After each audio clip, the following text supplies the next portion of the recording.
ನಮಸ್ಕಾರ ಎಲ್ಲರಿಗೆ, ಮತ್ತೊಂದು ಹೊಸ ವಿಡಿಯೋಗೆ ನಿಮಗೆಲ್ಲರಿಗೆ ಸ್ವಾಗತ. ಸೊ ಈ ಒಂದು ವಿಡಿಯೋ ಬಂದುಬಿಟ್ಟು ನಾವು ಏನು ಡಿಸ್ಕಸ್ ಮಾಡೋದು ಅಂತಂದರೆ how to choose a medical college. ಒಂದು ಒಳ್ಳೆ ಮೆಡಿಕಲ್ ಕಾಲೇಜನ್ನು ಯಾವ ಥರ ಸೆಲೆಕ್ಟ್ ಮಾಡಬೇಕು ಅಂತ ನಿಮಗೆ ಈ ವಿಡಿಯೋದಲ್ಲಿ ಹೇಳ್ಕೊಡ್ತೀನಿ. ಕೆಲವೊಂದು ಫ್ಯಾಕ್ಟರ್ಸ್ ಇದ್ದಾವೆ, ಅದು ನಿಮಗೆ ಮೆಡಿಕಲ್ ಕಾಲೇಜ್ ಚೂಸ್ ಮಾಡೋಕ್ಕೆ ಹೆಲ್ಪ್ ಮಾಡುತ್ತೆ. ಸೊ ಆ ಫ್ಯಾಕ್ಟರ್ಸನ್ನು ನಿಮಗೆ ಹೇಳ್ತಾ ಹೋಗ್ತೀನಿ. ನೀವು ಯಾವಾಗ ಕೌನ್ಸಿಲಿಂಗ್ ಟೈಮಲ್ಲಿ ಪ್ರಿಫರೆನ್ಸ್ ಲಿಸ್ಟನ್ನು ಮಾಡ್ತೀರಿ, ಈ ಫ್ಯಾಕ್ಟರ್ಸನ್ನು ಇನ್ಕ್ಲೂಡ್ ಮಾಡಿ ಕನ್ಸಿಡರ್ ಮಾಡಿ ಒಂದು ಪ್ರಿಫರೆನ್ಸ್ ಲಿಸ್ಟನ್ನು ರೆಡಿ ಮಾಡ್ಕೊಳ್ಳಿ. ಸೊ ಹಾಗೆ ಈ ವಿಡಿಯೋ ನಿಮಗೆ ಹೆಲ್ಪ್ ಆದರೆ please like, share and subscribe ಮಾಡಿ. ಸೊ ಫ್ಯಾಕ್ಟರ್ಸ್ಗಳು ಏನೇನಿದ್ದೇವಂತೆ ನೋಡೋಣ ಬನ್ನಿ. Factor number 1, institute type. Medical college 2 types ಇರುತ್ತೆ. ಒಂದು ಸೆಂಟ್ರಲ್ಲು, ಇನ್ನೊಂದು ಸ್ಟೇಟ್. ಅಂದರೆ ಒಂದು ಸೆಂಟ್ರಲ್ ಗೌರ್ಮೆಂಟ್ ಕೆಳಗಡೆ ಬರೋದು, ಇನ್ನೊಂದು ಸ್ಟೇಟ್ ಗೌರ್ಮೆಂಟ್ ಕೆಳಗಡೆ ಬರೋದು. ಇವೆರಡರಲ್ಲಿ ಸೆಂಟ್ರಲ್ ಗೌರ್ಮೆಂಟ್ ಚೂಸ್ ಮಾಡೋದು ಬೆಟರ್. ಯಾಕಂದರೆ 2 ರೀಸನ್ಸ್ ಇದೆ. Number 1, good stipend. ನೀವು ಯಾವಾಗ ಇಂಟರ್ನ್ಶಿಪ್ಪಲ್ಲಿ ಹೋಯ್ತೀರಿ ಅವಾಗ ನಿಮಗೆ ಸ್ಟೈಫಂಡ್ ಅಂತ ಕೊಡ್ತಾರೆ. ಈಗ ಸ್ಟೈಫಂಡ್ ಏನಂತಂದರೆ ಅದು ಒಂದು ಫಿನಾನ್ಷಿಯಲ್ ಸಪೋರ್ಟು, ಸ್ಯಾಲ್ರಿ ಅಲ್ಲ. ಸೊ ಈ ಒಂದು ಸ್ಟೈಫಂಡ್ ಎಷ್ಟಿರ್ಬೋದು ಅಂದರೆ 10,000 ಹಿಡ್ಕೊಂಡು 30,000 ಒಳಗಡೆ ಇರ್ಬೋದು. ಸೊ ಡಿಫ್ರೆಂಟ್ ಕಾಲೇಜಲ್ಲಿ ಡಿಫ್ರೆಂಟ್ ಸ್ಟೈಫಂಡ್ ಇರುತ್ತೆ. ಸೊ ಈ ಸೆಂಟ್ರಲ್ ಗೌರ್ಮೆಂಟ್ ಕೆಳಗಡೆ ಬರೋ ಕಾಲೇಜಸ್ ಚೂಸ್ ಮಾಡಿದ್ರೆ ನಿಮಗೆ ಸ್ಟೈಫಂಡು ತುಂಬ ಜಾಸ್ತಿ ಇರುತ್ತೆ. ಅದು ಒಂದು ರೀಸನ್. ಇನ್ನೊಂದು ರೀಸನ್ ಏನಂತಂದರೆ ಇಲ್ಲಿ ರೂರಲ್ ಬಾಂಡ್ ಇರೋದಿಲ್ಲ. ನೀವು ಬೇರೆ ಯಾವುದಾದ್ರೂ ಸ್ಟೇಟ್ ಗೌರ್ಮೆಂಟ್ ಕೆಳಗಡೆ ಬರೋ ಕಾಲೇಜಸ್ ಚೂಸ್ ಮಾಡಿದ್ರೆ ನಿಮಗೆ ರೂರಲ್ ಬಾಂಡ್ ಸರ್ವ್ ಮಾಡೋದಿರುತ್ತೆ. ಆದರೆ ಸೆಂಟ್ರಲ್ ಗೌರ್ಮೆಂಟಲ್ಲಿ ರೂರಲ್ ಬಾಂಡ್ ಇರೋದಿಲ್ಲ. Factor number 2, bonds. ಕೆಲವೊಂದು ಕಾಲೇಜ್ದಲ್ಲಿ ನಿಮಗೆ ಬಾಂಡ್ ಸರ್ವ್ ಮಾಡೋದಿರುತ್ತೆ. ಸೊ ಈ ಬಾಂಡಲ್ಲಿ ಏನು ಬರೆದಿರುತ್ತೆ ಅಂದರೆ ನೀವು MBBS ಡಿಗ್ರಿಯನ್ನು ಮುಗಿಸಿದ ಹಾಗೆ ನಿಮಗೆ ಸರ್ಟನ್ ನಂಬರ್ ಆಫ್ ಇಯರ್ಸ್, ಅದು ಡಿಪೆಂಡ್ ಆಗುತ್ತೆ. Different college different number of years serve ಮಾಡೋದಿರುತ್ತೆ. ಅದರಲ್ಲಿ ನೀವು ಅದರ ಅಫಿಲಿಯೇಟೆಡ್ ಹಾಸ್ಪಿಟಲು ಅಥವಾ ಅವರಲ್ಲಿ ಯಾವ ಹಾಸ್ಪಿಟಲ್ದಲ್ಲಿ ನಿಮ್ಗೆ ಅಲೋಟ್ ಮಾಡ್ತಾರೋ ಆ ಒಂದು ಹಾಸ್ಪಿಟಲ್ದಲ್ಲಿ ನಿಮ್ಗೆ ಇಷ್ಟು ನಂಬರ್ ಆಫ್ ಇಯರ್ಸ್ ಸರ್ವ್ ಮಾಡಲೇಬೇಕಂತಿರುತ್ತೆ according to that bond. Suppose ನೀವು ಆ ಬಾಂಡನ್ನು ಸ್ಯಾಟಿಸ್ಫೈ ಮಾಡಲು ಹೋದರೆ ನಿಮಗೆ ಸರ್ಟನ್ ಪೆನಾಲ್ಟಿಯನ್ನು ಇಂಪೋಸ್ ಮಾಡ್ತಾರೆ. ಅದು ಲ್ಯಾಕ್ಸಲ್ಲಿ ಇರುತ್ತೆ. ಸೊ ಆ ಒಂದು ಕಾರಣಕ್ಕೋಸ್ಕರ ನೀವು ಆ ಒಂದು ಕಾಲೇಜ್ದಲ್ಲಿ ಎಲ್ಲಿ ಬಾಂಡನ್ನು ಸರ್ವ್ ಮಾಡೋದಿರುತ್ತೆ ಅಂಥ ಒಂದು ಕಾಲೇಜನ್ನು ಚೂಸ್ ಮಾಡಬೇಡಿ. Factor number 3, location. ನಿಮ್ಮ ಮನೆ ಮತ್ತು ಕಾಲೇಜ್ ಎಷ್ಟು ದೂರ ಆಗಿದೆ ಅದು ಮ್ಯಾಟರ್ ಆಗುತ್ತೆ. ಸ್ಟಾರ್ಟಿಂಗಲ್ಲಿ ನಿಮ್ಗೆ ಅನಿಸ್ಬೋದು ಕಾಲೇಜ್ ದೂರ ಇದ್ದರೆ ಚೆನ್ನಾಗಿ ಫುಲ್ ಎಂಜಾಯ್ ಮಾಡ್ಬೋದು ಅಂತ. ಬಟ್ ರಿಯಾಲಿಟಿ ಏನಂತಂದರೆ ನಿಮ್ಗೊಂದು ಮಾರಲ್ ಸಪೋರ್ಟ್ ಬೇಕಾಗುತ್ತೆ. ಇನ್ನೊಂದು ಏನಂತಂದರೆ ಮನೆ ನಿಮಗೆ ಹಾಲಿಡೇಸು ತುಂಬ ಕಡಿಮೆ ಸಿಗುತ್ತೆ. ಸೊ ಜರ್ನಿದಲ್ಲೇ ನಿಮ್ಗೆ ಆಲ್ಮೋಸ್ಟ್ ಆ ಹಾಲಿಡೇಸನ್ನು ಸ್ಪೆಂಡ್ ಮಾಡಿಬಿಡ್ತೀರಿ. ಸೊ ಆ ಒಂದು ರೀಸನ್ಗೋಸ್ಕರ ನಿಮ್ಮ ಮನೆ ಬೆಲ್ಲಿದ್ದರೆ ನೀವು ಯಾವಾಗ ಬೇಕಾದರೂ ಹೋಗ್ಬೋದು. ಅಂದರೆ ಒಂದು ಮಾರಲ್ ಸಪೋರ್ಟ್ ಸಿಗುತ್ತೆ, ಸೊ ಟೈಮು ಸೇವ್ ಆಗುತ್ತೆ.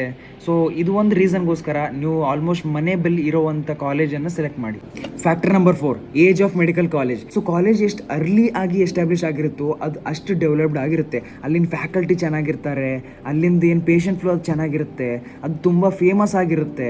ಸೊ ಇದು ಒಂದು ಕಾರಣಕ್ಕೋಸ್ಕರ ಒಂದು ಕಾಲೇಜು ಎಷ್ಟು ಓಲ್ಡ್ ಇದೆ ಅದರ ಅರ್ಥ ಏನಂತಂದರೆ ಅದು ಅಷ್ಟು ಚೆನ್ನಾಗಿದೆ ಅಂತ ಅರ್ಥ. ಸೊ ನೀವೊಂದು ಕಾಲೇಜ್ ಸೆಲೆಕ್ಟ್ ಮಾಡುವಾಗ ಅದ್ರ ಒಂದು ಎಸ್ಟಾಬ್ಲಿಷ್ಮೆಂಟ್ ಇಯರನ್ನು ನೋಡಿಕೊಂಡು ಸೆಲೆಕ್ಟ್ ಮಾಡಿ. Factor number 5, number of MBBS seats. So ಇಲ್ಲಿ 2 ಟೈಪ್ಸ್ ಆಫ್ ಕಾಲೇಜಸ್ ಬರುತ್ತೆ. ಒಂದರಲ್ಲಿ 150 ಸೀಟ್ಸ್ ಇರ್ತವೆ, ಇನ್ನೊಂದರಲ್ಲಿ 250 ಸೀಟ್ಸ್ ಇರ್ತವೆ. ಸೊ ಇದರಲ್ಲಿ 250 ಇರುವ ಸೀಟ್ ಕಾಲೇಜನ್ನು ಚೂಸ್ ಮಾಡೋದು ತುಂಬ ಬೆಟರ್. ಯಾಕಂತಂದರೆ ಅದರಲ್ಲಿ ಸ್ಟ್ರೆಂತ್ ಜಾಸ್ತಿ ಇರುವ ಕಾರಣ NMC ಪ್ರಕಾರ 250 ಸೀಟ್ಸ್ ಇರುವ ಕಾಲೇಜ್ದಲ್ಲಿ ಬೆಡ್ಸ್ ಏನಿದೆಯಲ್ಲ ಅದರ ಹಾಸ್ಪಿಟಲ್ದಲ್ಲಿ ಅದು ಅರೌಂಡ್ 1,200 ಮಿನಿಮಮ್ ಆಗಿರಬೇಕು. ಅದ್ರದ್ದೇನು ಪೇಷಂಟ್ ಫ್ಲೋ ಇದೆಯಲ್ಲ ಅದು 2,000 ಪರ್ ಡೇ ಆಗಿರಬೇಕು.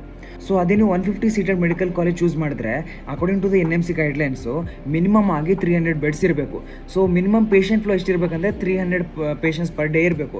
ಸೊ ಇದು ತುಂಬ ಕಡಿಮೆ ಆಗಿಬಿಡ್ತು. ಸೊ ಆ ಒಂದು ರೀಸನ್ಗೋಸ್ಕರ ನೀವು 250 ಸೀಟೆಡ್ ಮೆಡಿಕಲ್ ಕಾಲೇಜ್ ಚೂಸ್ ಮಾಡೋದು ತುಂಬ ಬೆಟರ್.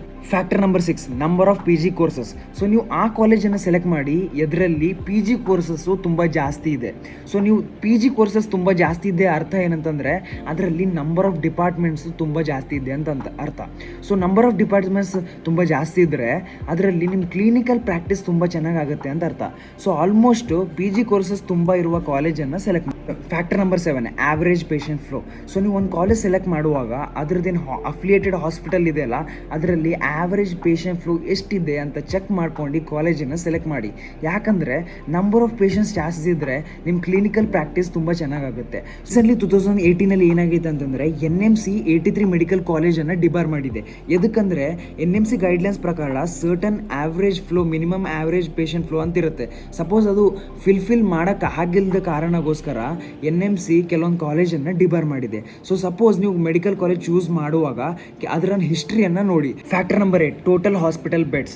ಸೊ ಒಂದು ಹಾಸ್ಪಿಟಲ್ದಲ್ಲಿ ಎಷ್ಟು ತುಂಬ ಬೆಡ್ಸ್ ಇರುತ್ತೆ ಅದ್ರದ್ದು ಕ್ವಾಲಿಟಿ ಆಫ್ ಕ್ಲಿನಿಕಲ್ ಪ್ರಾಕ್ಟೀಸ್ ಅದು ಚೆನ್ನಾಗಿರುತ್ತೆ.